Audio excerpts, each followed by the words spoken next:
As I've been talking about all of the program operation pieces, I thought it appropriate to say a few words about a web-based utility called Cloudinary from a completeness perspective. I think in terms of the all of the rich pictures that we develop in Insight Maker, the images are simply URLs pointing to some place that image exists on the web, and stuff on the web is continually changing. I mean, some things more than others, but something's always changing.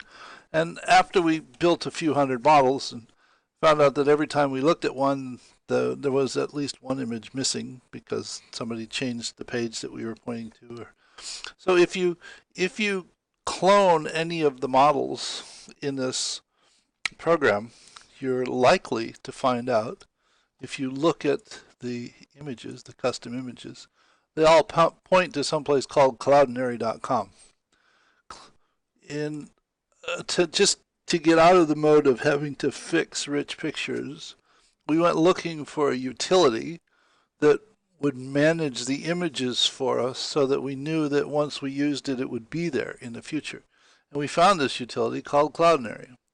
And as it turned out, it's a marvelous utility, partially because we've been using it for months and we haven't run into the limits yet, and it's still free. So it's free up to a certain level of usage, and I would think that an individual creating models in Insight Maker would probably never run into the limit. I mean, we have 1,500 images in the version that we've been using, and we haven't run into the limits yet. So what it ends up being is a web-based utility where you can go and drop files or paste URLs.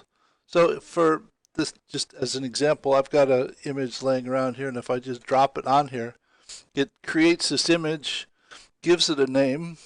If I click on the image, it gives me the full URL for the full-size image. In addition to that, there are all of these transformation functions that can be performed on the image so that you end up with a URL to use the image somewhere else, and it will do conversions on whether it's a PNG or a GIF or a JPEG or whatever, but it also does scaling and rotating and all kinds of manipulations on the fly as it pulls the image out of the library. So you can use it in that manner and just drop it on there, or you can select a file and it will lead you down to find and actually click on the file and select it.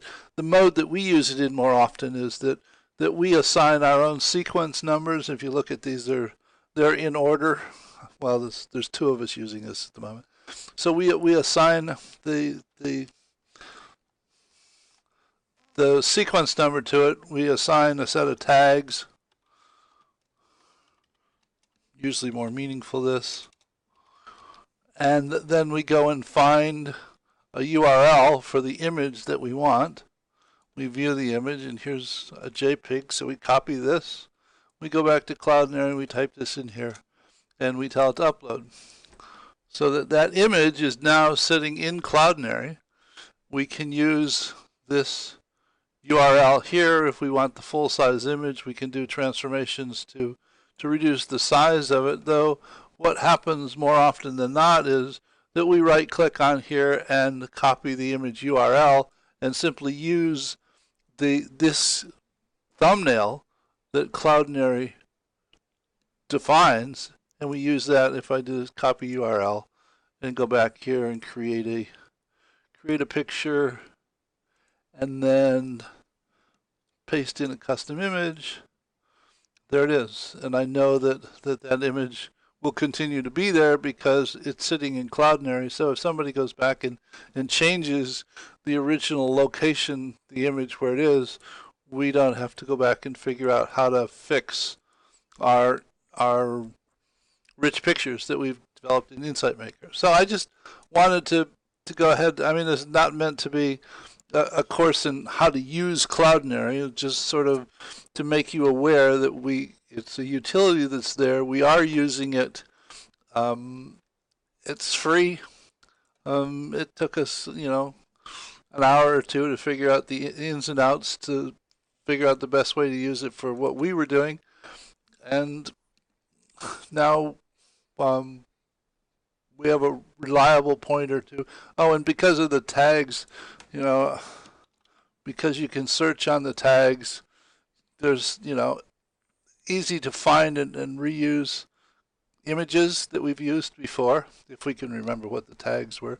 And it also, Cloudinary also now stores files as well as images. And so, just FYI, hope you found this interesting, and I'll see you in the next video. Bye.